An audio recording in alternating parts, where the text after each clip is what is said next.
자, 오늘은 16번째 16과 솔로몬과 시가서 보도록 하겠습니다. 열왕기상 3장부터 11장, 그리고 솔로몬이 지은 시가서로 분류되는 잠언, 아가, 전도서, 시편까지 우리 볼 텐데요. 여러분, 제일 좋은 성경 공부는 성경을 읽는 거죠. 네, 저는 성경을 읽는 것만큼 더 좋은 성경 공부는 없다, 이렇게 생각을 합니다. 그러니까 우리가 성경을 잘 읽고 또 제대로 읽기 위해서 공부를 하는 거예요. 근데 성경 공부는 하면서 성경을 읽지 않는다는 것은, 우리가 성경을 읽는 이유가 뭐죠? 성경에 대한 지식을 많이 쌓으려고 성경을 읽는 건 아니잖아요. 그게 성경을 읽는 유익 가운데 하나이긴 하지만, 성경을 읽는 성경을 더 아는 목적은 성경을 살아가는 거잖아요. 그러니까 우리 신앙생활은, 우리가 종교라면 종교생활 잘 하면 됩니다. 열심히 교회 다니면 되고, 또 열심히 헌신하고 사역하면 되고, 그러면 종교생활 잘하는 거예요. 근데 우리는 종교가 아니고, 예수님은 종교를 폐하러 오셨고, 종교화된 예루살렘 성전을 허무시고 다시 그 육체로 새 성전을 지으셨으니까, 그러니까 우리의 신앙은 종교가 아니고 생명이죠. 그러니까 생명이 말씀이면 그 말씀이 오늘 우리의 삶 속에서 적용될 때 그게 생명인 거예요. 그러니까 우리가 적용되지 않는 말씀은 그저 학교 강의실에서 강의되는, 우리가 책으로 배우는 그런 정보에 불과한 거죠. 그러니까 우리가 성경을 많이 알아서 성경을 아는 지식이 우리를 물론 시킬 수도 있지만, 그거는 변화의 시작을 일으키는 거지, 그 변화를 계속 이끌어가서 온전하게 변화하게 하지는 않습니다.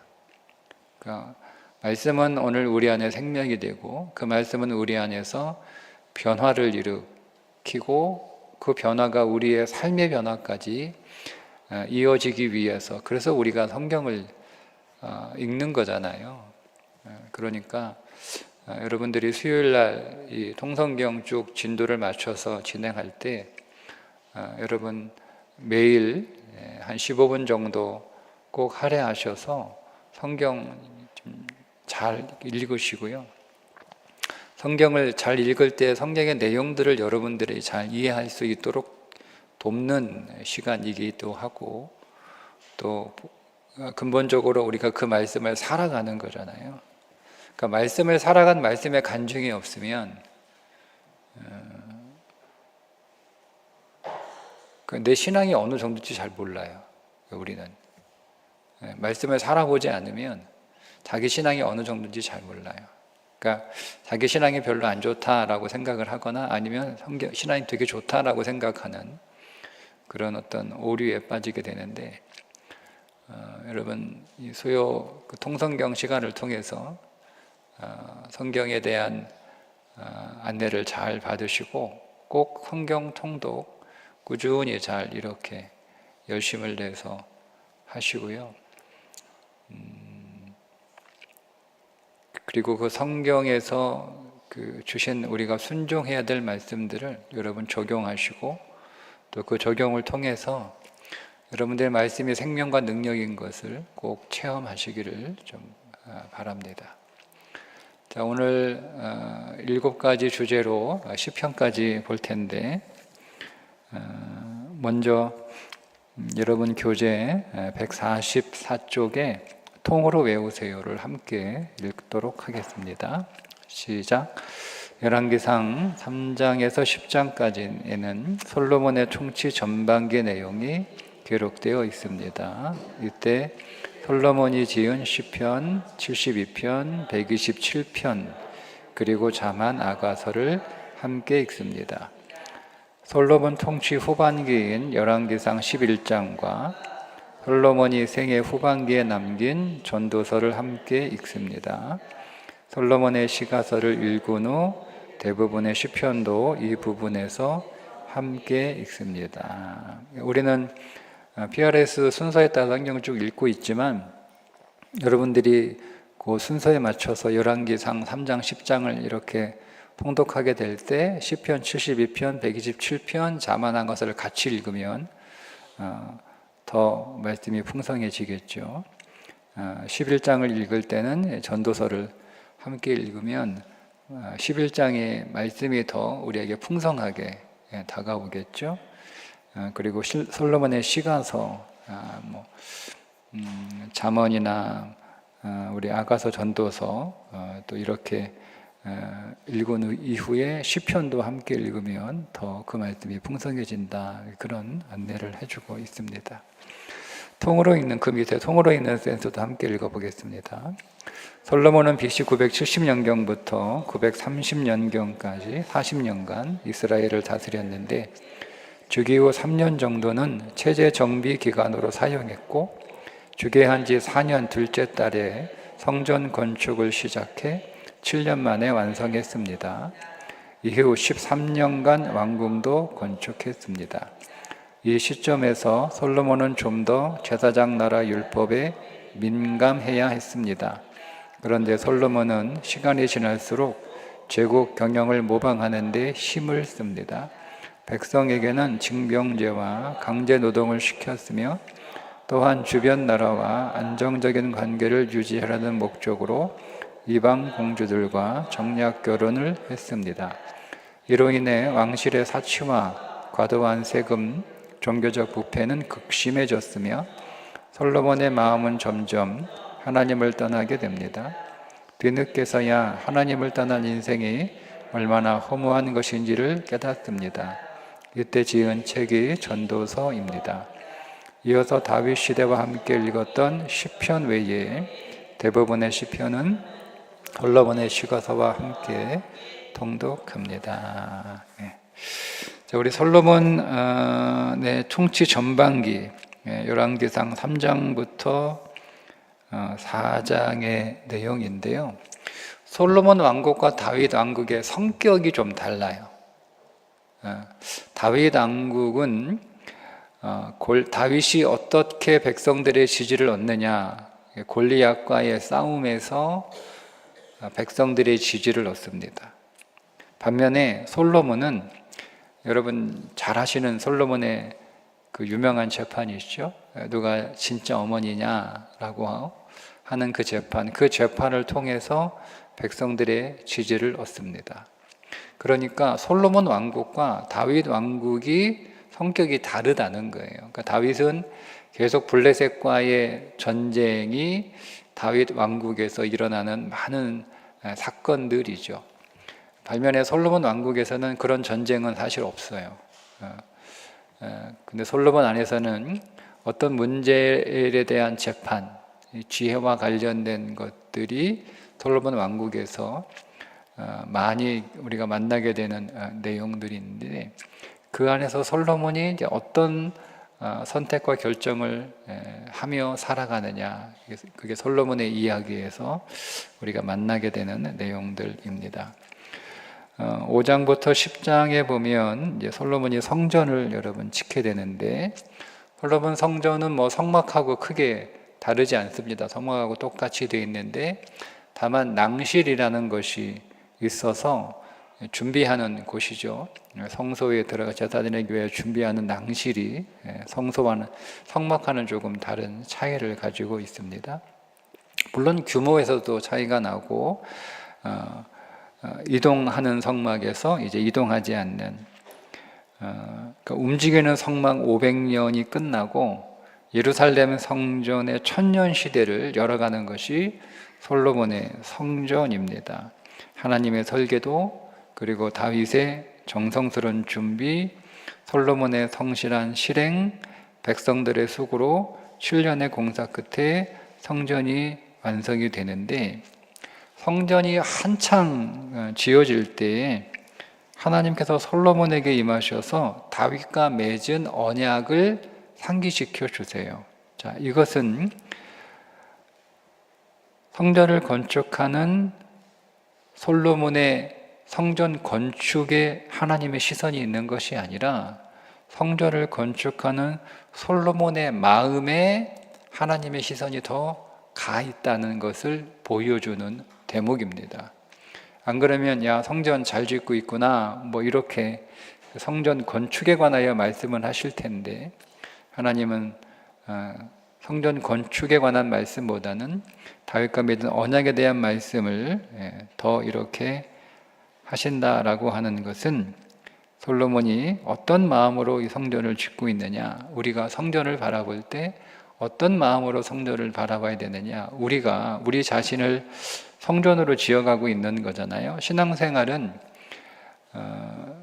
다윗이 성막을 짓고, 모세가 성막을 짓고, 솔로몬이 성전을 짓고, 그리고 스룹바벨이 다시 바벨론 포로에 돌아와서 또 스룹바벨 성전을 짓고, 그런 것처럼 여러분 오늘 우리의 신앙생활 자체가 성전을 짓는 거예요. 그러니까 내 안에 하나님의 성전을 짓는 것이고, 여러분의 가정에 하나님의 성전을 짓는 것이고, 우리 교회가 건물로 된 예배당을 짓는 것이 목적이 아니고 예배당 안에 하나님의 성전이 지어지는 거잖아요. 그게 오늘 우리의 신앙생활에 이 땅에서 우리에게 주어진 사명과 같은 건데, 그 성전을 짓는 마음을 하나님이 더 집중하여 보신다라는 것을 보여주시는 그 사건이 하나님께서 솔로몬을 찾아오셔서 다윗의 언약을 상기시켜 주는 그 내용이기도 합니다. 성전을 다 짓고 나서 성전 낙성식 기도를 하거든요. 이게 열왕기상 8장 22절부터 53절까지가 이 낙성식 기도인데, 이 낙성식 이 기도가 하나님이 성전을 어떻게 보시느냐 하는 거예요. 이 기도의 내용을 보면. 그러니까 이 성전의 목적이 무엇인지를 보여주는 것이 낙성식 기도입니다.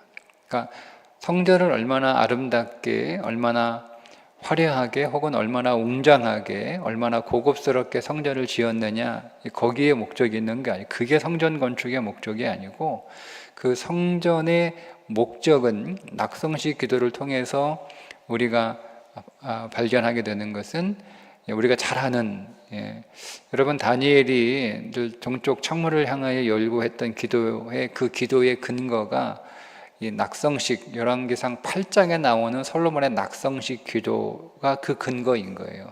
그걸 근거로 다니엘이 매 하루에 3번씩 동쪽을 향하여 창문을 열고 기도했던 거죠. 그게 이 구절입니다. 열왕기상 8장 41절부터 43절. 그리고 이 구절을 근거로 예수님이 성전을 정오하실 때 내 집은 만민을 위하여 기도하는 집이다 라고 말씀하신 그 구절이 이 구절을 근거로 그렇게 말씀을 하신 거예요. 한번 읽어볼까요? 또 주의 백성 이스라엘에 속하지 아니한 자 곧 주의 이름을 위하여 먼 지방에서 온 이방인이라도 그들이 주의 크신 이름과 주의 능한 손과 주의 펴신 팔의 소문을 듣고 와서 이 성전을 향하여 기도하거든 주는 계신 곳 하늘에서 들으시고 이방인이 주께 부르짖는 대로 이루사 땅의 만민이 주의 이름을 알고 주의 백성 이스라엘처럼 경외하게 하시오며 또 내가 건축한 이 성전을 주의 이름으로 일컫는 줄을 알게 하옵소서. 제가 한번 세 구절만 이렇게 보았는데요. 8장 전체 이 낙성 기도를 보면 포로로 끌려갔을 때 성전을 향하여 기도하면 이런 내용들이 나와요. 그 낙성식 기도가 통해서 성전의 목적은 주님이 말씀하신 것처럼 만민을 위하여 기도하는 것, 그게 성전의 목적인 거죠. 그러니까 여러분 오늘 우리가 성전이 된다라고 하는 것은 내가 열방과 만민을 위하여 기도하는 삶을 살아가는 거죠. 우리가 중보하는 삶을 살아가는 것.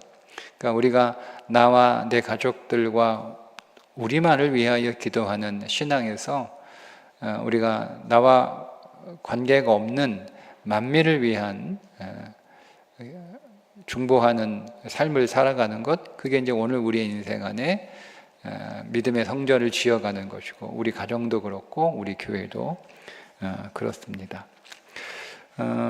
우리가 참고적으로 언약궤가 어떻게 이동하게 되었는지, 그러니까 대략적인 이 교재에서도 언약궤의 이동을 대략적으로 다루고 있는데, 여러분 한번 참고하시면 좋을 것 같아요. 자, 첫 번째, 모세가 성막을 지으면서 언약궤를 제작을 하죠. 출애굽기 25장 22절에 거기서 내가 너와 만나고 속죄소 윗 곧 증거궤 위에 있는 두 그룹 사이에서 내가 이스라엘 자손을 위하여 내게 명령할 모든 일을 내게 이르리라. 그러니까 언약궤는 하나님과 만나는 장소, 하나님과 만나는 장소. 자, 이 언약궤가 광야 40년 동안 이제 이스라엘 백성들과 함께 하게 되고, 항상 이스라엘 백성들의 이동의 한 가운데 언약궤가 있었습니다. 자, 그 언약궤가 이제 요단강을 건너 가나안 땅으로 들어가게 되죠. 가나안 땅에 들어갈 때, 요단강을 건널 때는 언약궤가 제일 앞서서 요단강을 건너갑니다. 자, 요단강을 건너간 이 언약궤가 제일 처음 도착한 장소는 길갈입니다. 길갈에 언약궤가 있다가 그 다음 여리고로 이동을 하죠. 여리고 성을 언약궤를 메고 돌고 그 여리고성을 점령을 합니다. 자, 그리고 다시 언약궤는 실로에 갑니다. 실로에 성막이 있으니까 그 실로의 언약궤를 성막에 두고 있다가 블레셋과의 전쟁에서 첫 번째 크게 패하고 나서 장로들이 모여가지고 우리가 왜 이 전쟁에서 패하게 되었는가, 그렇게 연구를 하고 서로 의논해서 내린 결론은 우리가 언약궤 없이 싸워서 진 것이다. 실로에 있는 언약궤를 가지고 오죠. 그리고 그 전쟁에서 크게 패하죠. 4,000명이 죽었는데 3만 명이 넘는 사람들이 죽잖아요. 그리고 언약궤까지 빼앗기고, 엘리 제사장의 두 아들까지 죽고, 자, 그렇게 이제 언약궤가 블레셋 사람들의 지역에 들어가게 되죠. 근데 거기에서 이제 언약궤가 땅에서 이동을 하죠. 계속 이제 우상들이 전염병이 이렇게 퍼져서 재앙에 임하니까, 그래서 이 언약궤를 이제 기한 여아림으로 이제 옮겨집니다. 베세메스에서 기한 여아림으로. 기한 여아림에서 20년 동안 있다가 이제 다윗이 이 언약궤를 가지고 오려고 이동하다가 우사가 죽죠. 그래서 그 언약궤가 오벳 에돔의 집에 머물게 됩니다. 그렇게 오벳에 머물던 언약궤가 다윗이 다시 성경을 통해서 언약궤를 어떻게 이동해야 되는지를 자세하게 알고 레위 사람들로 인해서 언약궤를 메고 예루살렘으로 들어오게 되죠. 그렇게 예루살렘으로 들어온 언약궤는 솔로몬의 성전이 건축함으로 솔로몬 성전에 이제 있게 됩니다. 이렇게 언약궤 이동들이에요. 이 이동들을 하나하나 이렇게 보면서 우리가 좀 묵상을 하면 좋은 주제가 될 것 같아요. 자, 솔로몬의 통치 전반기 하나님께서 솔로몬에게 복을 주셔서 그가 전반기는 제사장 나라에 충성하는 그런 통치를 하게 됩니다. 그래서 하나님의 솔로몬에게 주신 그 영광이 빛나는 시기인데, 세 가지로 솔로몬 통치 전반기의 특징을 볼 수 있는데요. 첫째는 백성이 풍요하고 왕실이 풍요합니다. 단에서 브에세바까지 모든 백성이 편안하게, 열왕기상 4장 25절에 솔로몬이 사는 동안에 유다와 이스라엘이 단에서부터 브엘세바까지, 남쪽부터 북쪽까지예요. 단은 북쪽 한 개고 브에세바는 남쪽 한 개잖아요. 각기 포도나무 아래와 무화과 나무 아래에서 평안히 살았다. 열왕기상 10장 21절에 솔로몬 왕이 마시는 그릇은 다 금이요 레바논 나무궁의 그릇들도 다 정금이라. 은 기물이 없으니 솔로몬 시대의 은을 귀시 여기지 아니함은. 그러니까 은은 쳐다보지도 않았다. 은은 쳐다보지도 않았다. 그 정도로 풍요로운 삶을 살았던 기간입니다. 약 23년 정도의 시간이죠. 그 다음 이제 열방을 향한 성전을 건축하게 되는데, 말씀드린 것처럼 성전 건축의 목적은 열방을 위하여 기도하는 성전이다. 열왕기상 8장 63절에 솔로몬이 화목제의 희생제물을 드렸으니 곧 여호와께 드린 소가 22,000마리요 양이 12만 마리라.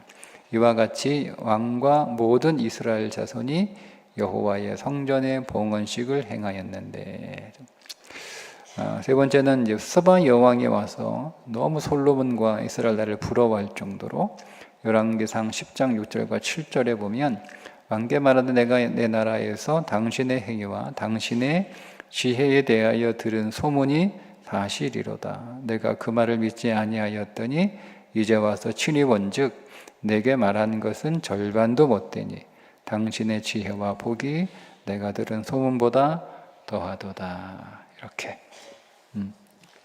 할 정도로 솔로몬의 전반기 통치는 정말 믿음으로 나라를 잘 다스렸던 그런 시기였습니다. 솔로몬의 지혜서를 보면 잠언 1장부터 31장의 내용인데요. 사람에 따라서 잠언을 성경 통독 순서에 따라 읽는 분도 계시고, 또 어떤 분은 잠언을 하루에 한 장씩, 한 달이 31장이니까 그죠? 한 달이면 잠언을 한 번 읽는 거잖아요. 그렇게 해서 1년에 12번 이렇게 읽는 분도 계시고, 잠언은 많이 읽을수록 좋은 것 같아요. 잠언이 말하는 지혜는 11가지, 우리 통성경에서 11가지로 잠언의 지혜를 정리를 했는데요. 우리 한번 읽어볼까요? 첫째, 여호와를 경외하며 의뢰하는 것. 둘째, 인간의 부족함과 약함을 아는 것. 셋째, 정직한 마음으로 진실을 말하는 것. 넷째, 가난한 이웃을 돌아보는 것. 다섯째, 훈계와 징계받기를 즐겨하는 것. 여섯째, 입술의 말을 조심하는 것. 일곱 번째, 부지런한 삶의 지혜를 갖는 것. 여덟 번째, 좋은 친구를 사귀는 것. 아홉 번째, 악인의 형통을 부러워하지 않는 것. 열 번째, 어리석은 유혹을 물리치는 것. 11번째, 노하기를 더디하는 것. 이것이 솔로몬이 말하는 지혜 11가지로 정리를 할 수가 있습니다. 그리고 아가서인데요. 아가서는 1장부터 8장인데요. 유대인들은 아가서를 6월절에 읽는 책이라고 합니다. 그러니까 유대인들은 6월절에 아가서를 읽고 초막절에 전도서를 읽는다 그래요. 아가서는 이게 성경에 들어가도 되냐, 들어갈 수 있는 책이냐, 이렇게 논란이 되어서 정경에 늦게 이렇게 들어온 성경 가운데 하나입니다. 연애 편지 같기도 하고 연애 소설 같기도 하고, 그래서 성경을 정경화하는 작업을 할 때 이제 많이 이렇게 논란이 있었던 책인데요. 아가서는 그리스도와 우리, 신랑과 신부된 우리의 사랑 이야기예요. 그러니까 우리가 아가서는 굉장히 깊습니다. 아가서는 제가 아가서 설교를 몇 번 이렇게 하기도 했는데 저한테는 정말 어려운 책이에요. 아가서는 성경이 다 어렵지만 근데 아가서는 정말 어려워요. 그러니까 이거는 그리스도를 나의 신랑으로 그분의 사랑을 깊이 누리지 못한 상태에서는 아가사를 잘 모르겠더라고요. 그 아가사를 우리가 정말 잘 이해를 하려면 그리스도의 사랑이 우리에게 실제가 돼서 그분과 정말 진실한 사랑의 교제 안으로 들어갈 때 아가서가 살아있어요. 그렇지 않으면 아가서는 정말 어렵더라고요. 저한테는 굉장히 어려운 책인데 아가서에게서 사랑은 뭐냐? 사랑은 7가지로 정의를 합니다. 한번 읽어볼까요? 사랑은 첫째, 한계를 넘어서는 것. 둘째, 서로에 대해 집중하는 것. 셋째, 세밀하게 관심을 가지고 배려하는 것. 넷째, 동행하는 것. 다섯째, 서로의 허물을 덮는 것. 여섯째, 서로에게 속하는 것. 일곱 번째, 죽음까지도 이기는 것. 이게 오늘 우리가 적용할 수 있죠. 한계를 넘어서는 것. 그러니까 우리는 할 만큼 했어. 나는 할 만큼 했어. 이건 성경이 말하는, 솔로몬이 말하는 사랑은 아닌 거죠. 나는 내가 할 수 있는 한계를 넘어서서 사랑할 수 있는 것. 그건 이제 우리가 그리스도의 사랑을 경험하지 않으면, 그 사랑을 누리지고 있지 않으면 그렇게 할 수 없어요. 그러니까 여러분, 우리가 사랑하지 못하는 이유는 사랑이 없어서인데, 내 사랑이 없어서가 아니고 그리스도가 나를 사랑하는 그 사랑이 약해서 못하는 거예요. 그러니까 우리가 한계를 넘어서는 사랑을 우리가 받으면 그리스도가 우리를 사랑하신 것이 한계를 넘어서 사랑을 우리에게 하신 거고 우리는 그 사랑을 받은 거잖아요. 그러니까 여러분, 우리는 그분이 하나님이시니까 우리를 사랑하는 게 쉬울 거라고 생각하시는데, 여러분, 하나님이기 때문에 우리를 사랑하는 게 어려워요. 여러분, 이게 이해가 되세요? 네? 하나님이시기 때문에 우리를 사랑하시는 게 정말 어려워요. 그러니까 쉽게 얘기하면, 혹시 이제 여러분 가운데 이제 기질적으로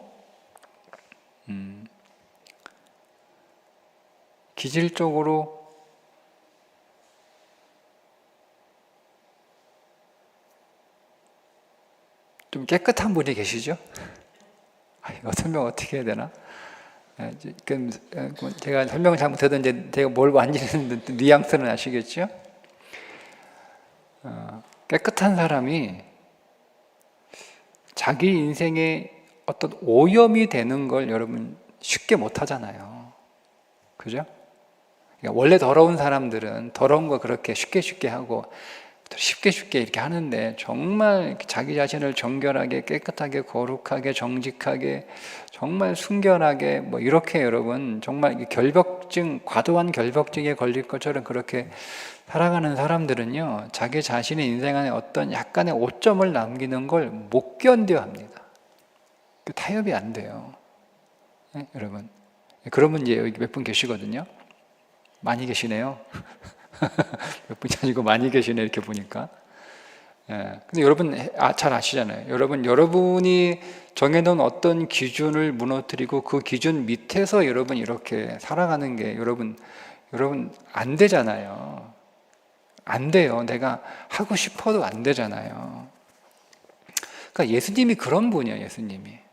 예수님이 하나님이시기 때문에 그 순결하신 분이 사람으로 오신 것 자체가 이게 말도 안 되는 거예요. 그분의 한계를 넘어서는 거예요. 그러니까 여러분, 너무 길어지니까 주님이 오늘 우리를 사랑하는 건 그분이 하나님이시기 때문에, 전능하시기 때문에 우리를 사랑하는 게 쉬워서가 아니고요.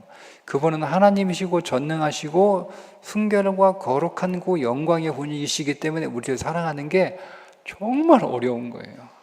그분의 한계를 넘어서는 거예요. 한계를 넘어서는 거예요. 우리가 그 사랑을 받았다라고 하는 것을 우리가 말씀을 통해서 깨닫고, 우리가 영 안에서 우리가 정말 그 사랑을 우리가 체험하게 되면, 우리도 누군가를 사랑할 때 한계를 넘어서는 사랑이 가능해지는 거예요. 근데 우리는 그 전까지는 나는 그렇게는 죽어도 못해. 우리 이런 거 많이 해요. 나는 죽어도 못해. 예. 저도 저의 캐릭터가 있잖아요. 제가 타고난 저의 기질과 저의 성향과 어떤 저의 성품이 있는 거잖아요. 그죠? 그러니까 나와 다른 어떤 캐릭터를 요구하면 그거 못하거든요. 나는 그렇게도 못하겠다. 내가 다른 방식, 내 방식대로 내가는 그렇게 사랑을 표현하고 사랑할 수 있는데 나와 다른 방식으로 나는 못하겠다. 여러분 다 겪어보셨죠? 근데 이게 가능해지는 순간이 와요. 뭐냐면 그리스도의 사랑을 실제로 경험할 때예요. 그분이 그분의 한계를 넘어서 나를 사랑하셨다는 걸 우리가 깨닫게 될 때 우리도 누군가를 특별히 오늘 우리의 가족들이나 우리 교우들을 사랑할 때 그게 가능해지는 거죠. 그리고 설사 그것이 가능해지지 않을 때에도 우리는 거기에서 고집을 피울 수가 없어요. 안 되지만 그러나 언젠가 내가 이것을 넘어서야 내 한계를 넘어서서 사랑해야 된다라고 하는 것을 우리는 알아요. 지금은 안 되지만 그날이 내게 온다라고 하는 사실도 알아요. 참 감사하죠. 주님이 우리에게 억지로 우격다짐으로 막 그렇게 강요하실 수 있는데 우리가 안 되면 주님은 또 기다리세요. 너무 감사한 거예요. 사랑은 서로에게 집중하는 거, 서로에게 집중하는 존재에 집중하는 거죠. 서로에 대해서. 7가지로 나가서에서 사랑이 무엇인지를 우리가 발견할 수가 있습니다. 솔로몬의 후반기, 통치 후반기, 열왕기상 11장의 내용인데요. 자, 솔로몬이 전반기에는 제사장 나라에 대한 충성도가 굉장히 높았어요. 그런데 후반기에 와서 그 충성도가 약해집니다. 그래서 제사장 나라로 세워나가다가 이제는 다른 나라를 이렇게 견눈질 하는 거예요. 그 나라가 좋아 보이기도 하고 그래서 힘이 커지고 힘이 강해지니까 다른 나라처럼 그렇게 되고 싶어하는 그런 유혹들이 솔로몬에게 있었던 것 같아요. 그래서 결국 제사장 나라도 아니고 주변에 있는 제국도 아니고 어중군한 이것도 아니고 저것도 아닌 애매한 라오디게아 교회처럼 차지도 덥지도 않는 그런 상황이 솔로몬 후반기에 나라가 되는 거죠. 그래서 경쟁력, 국방력이 막 강해져서 주변 국가를 좌지우지할 정도가 되니까 정략 결혼도 하게 되고 솔로몬이 처음에는 마음이 하나님께 이렇게 집중되어 있었잖아요. 성전을 지으면서 하나님께서 솔로몬의 마음, 하나님이 관심 갖고 주목하는 건 솔로몬이 짓는 성전이 아니라 그 성전을 짓는 솔로몬의 마음을 하나님이 주목하셨었는데 그 마음에 변화가 일어나요. 그래서 하나님께서 2번이나 솔로몬을 경고하십니다. 그렇게 경고함에도 불구하고 솔로몬은 그 마음을 바꾸지 않죠. 그리고 이제 왕실의 폐단, 이런 솔로몬 후반기 통치의 폐단이 나타나게 되는데 과도한 세금, 왕실의 사치, 그리고 제사장 나라의 부패 같은 일들이 벌어지게 됩니다. 더 무서운 건 솔로몬이 사울의 길을 그대로 다시 답습합니다. 사울이 권력을 사유화했잖아요. 베냐민 사람들하고 쫙 이렇게 그 사람들하고만 등용을 하고 그런 것처럼 유다는 다윗은 유다 지파 사람에도 불구하고 유다 지파 위주의 정치와 내각을 구성하지 않아요. 물론 압살롬이 아버지의 반역을 하는 것이 그의 개인적인 문제로 비롯된 것이긴 하지만 압살롬의 쿠데타가 성공할 수 있었던 이유가 뭘까요? 다윗이 자기들의 지파인 유다를 그들의 입장에서 홀대했다고 느꼈기 때문에 그렇습니다. 그래서 압살롬이 유다 지파 사람들을 쫙 자기 쪽으로 끌어들이잖아요. 그죠? 그럼에도 불구하고 다윗은 골고루 각각의 지파에서 인재를 등용하는 그 정책을 끝까지 고수했던 사람인데 솔로몬이 통치 후반기에 와서 유다 지파 중심의 권력 사유화 현상이 일어납니다. 솔로몬이. 그래서 결국 권력을 하나님의 나라를 자기 개인의 나라로 그렇게 만들어 버리겠다라는 거잖아요. 그렇게 솔로몬이 그의 마음이 변질하게 됩니다.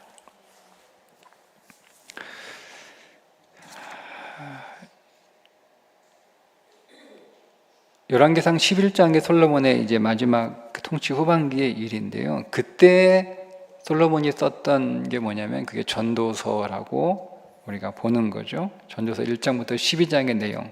솔로몬의 마지막 당부, 솔로몬의 마지막 유언과 같은 거예요. 솔로몬이 통치 전반기에는 정말 열심히 수고를 했잖아요. 근데 그 통치 후반기에 솔로몬이 깨달은 건 그 모든 수고가 헛수고라는 걸 깨달아요. 예.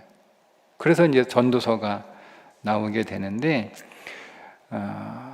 솔로몬의 인생의 마지막, 깨닫고 이제는 자기의 삶을 돌이킬 수 있는 시간이 없는 거잖아요. 이미 너무 먼 길을 왔고 그에게 돌아갈 수 있는 시간은 없고, 그래서 이제 전도서를 적은 거예요. 예. 삶이 헛되다. 헛되고 헛되다. 해 아래 새 것이 없다. 당부를 합니다. 청년의 때 너의 창조주를 기억하라.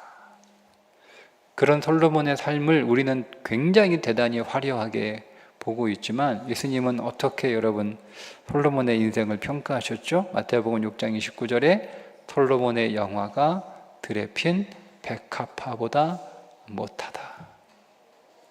그러니까 정말 치열하게 열심히 수고하며 살았던 그 솔로몬의 삶, 겉으로 보면 성전도 짓고 왕궁도 짓고 그 주변 모든 제국들을 호령하는, 정략 결혼을 한다는, 여러분 그 조그마한 땅덩어리의 그 이스라엘이 정략 결혼을 할 수 있을 정도의 힘을 갖은 부강한 나라가 되었다는 건 정말 대단한 거거든요. 그런데 그런 세상의 눈으로 보면 대단한 솔로몬, 스바 여왕이 와서 그의 지혜를 감탄할 정도였으니까, 솔로몬이 이룬 나라들을 보고 감탄하던가. 그런데 주님이 보시기에 들에 핀 백합화보다 못하다라는 게 주님의 평가예요. 여러분, 이 말씀이 묵상할수록 좀 충격적이지 않습니까? 세상은 솔로몬, 교회 안 다녀도 솔로몬 다 알잖아요. 그런데 그 솔로몬의 그 영화로운 그 삶이 들에 핀 백합화보다 못하대요. 그게 주님의 평가예요. 평가. 그러니까 솔로몬이 만약에 자기가 얼마나 여러분 어깨에 힘주고 갔을 거 아니에요. 주님 앞에. 그가 죽어서 어깨에 힘 단단히 주고 갔을 거 아니에요. 근데 거기서 나온 솔로몬의 인생의 평가는 들에 핀 백합화보다 못하다, 이거예요. 묵상할수록 너무 충격적인 부분입니다. 전도서의 큰 주제 가운데 하나가 때가 있다는 것. 때가, 범사에 계한이 있고 천하만사가 다 때가 있다. 날 때가 있고, 심을 때가 있고, 죽일 때가 있고, 할 때가 있고, 울 때가 있고, 슬퍼할 때가 있고, 돌을 던져버릴 때 있고, 안을 때가 있고, 찾을 때가 있고, 지킬 때 있고, 찢을 때도 있고, 잠잠할 때가 있고, 사랑할 때가 있고, 전쟁할 때가 있고, 다 때가 있다는 거예요. 때가. 그 때를 아는 것이 지혜인데, 특별히 청년의 때는 뭘 하라는 거예요? 너의 창조주를 기억하라. 청년의 때, 물론 이 청년가 숫자적인 청년이기도 하지만 어쨌든 우리가 힘이 있을 때잖아요, 그죠? 힘이 있을 때, 나이뿐만 아니라 힘이 있을 때, 그때 우리가 꼭 기억해야 될 것은 창조주 하나님을 기억하는 거예요. 예. 그 때를 놓치면, 때라는 것은 놓치면 지나가는 거잖아요. 그죠? 놓치면 지나가는 거예요. 그래서 우리 여기 통성경을 지은 그 저자는 성경을 배울 시기가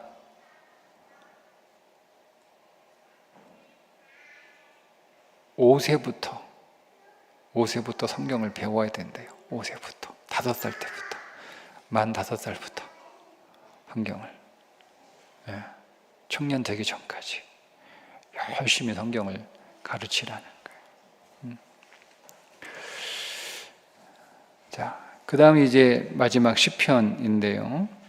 시편은 여러 명의 저자들로 구성이 되어 있죠. 여러분 교재 보시면 시편의 저자들을 이렇게 분류를 해놨어요. 1권부터 5권. 시편을 이렇게 5권으로 분류를 할 수 있거든요. 다윗도 있지만 고라 자손도 있고 아삽도 있고 솔로몬도 있고 또 헤만도 있고 에단도 있고 모세도 있고 또 무명도 있고 이렇게 시편에 많은 저자들이 기록한. 그러니까 여러분 이 시편은 목적이 하나님 앞에 찬양과 경배를 드리기 위한 기도서이자 찬양의 책입니다. 그러니까 시편을 통해서 이스라엘 백성들이 얼마나 하나님을 예배하고자 했는지를 우리가 시편을 통해서 보는 거예요. 근데 시편의 내용들이 다 이렇게 시절 좋을 때 기록한 시들만 있는 게 아니잖아요. 억울할 때도 있고 고통 중에 있을 때도 있고 죽음의 위협을 당할 때도 있고 슬플 때도 있고 뭐 이런 여러 가지 상황에서 시를 적었다라고 하는 것은 무슨 의미냐면 그 상황에서도 하나님을 예배하고자 했다는 거예요. 시편이 예배를 위한 시니까. 그죠? 그러니까 우리가 기쁘고 즐거울 때만 하나님을 예배하는 게 아니라 믿음의 사람들은, 시편의 기자들은 슬플 때도 하나님을 예배했고 두려울 때도 하나님을 예배했고 절망의 때에도 하나님을 예배했고 죽음의 위협 가운데 있을 때에도 하나님을 예배했고 마음이 원통하고 분할 때에도 하나님을 예배했고. 그러니까 이 시편의 영성은 굉장한 거죠. 굉장한 거죠. 우리는 즐거울 때만 노래 부르거나 아니면 또 슬플 때 노래 부르거나 뭐 이렇게 하지만 믿음의 사람들은 자신의 모든 삶에 일어나는 모든 감정들을 가지고 다 하나님을 예배하려고 그렇게 애쓰고 노력했다라는 것을 우리가 시편을 통해서 알 수가 있습니다. 여러분 교재 보시면 시편 1편부터 150편까지 분류를 쫙 해놨어요. 한번 여러분 예를 들면 시편 1편부터 9편은 복 있는 사람이란 누구인가에 관한 노래이고 분류를 해놨어요. 이건 이 저자의 분류예요. 이 저자의 분류. 뭐 신학자들은 이렇게 분류하지는 않습니다. 그러나 그냥 평신도 수준에서 뭐 이렇게 분류해서 시편을 읽는 것도 괜찮겠다 싶어서 여러분 참고로 여러분 교재에 있으니까 한번 참고하셔서 보시면 좋을 것 같습니다. 자, 오늘 기도 제목인데요. 오늘 기도 제목 4가지 한번 준비를 하면서 정해봤습니다.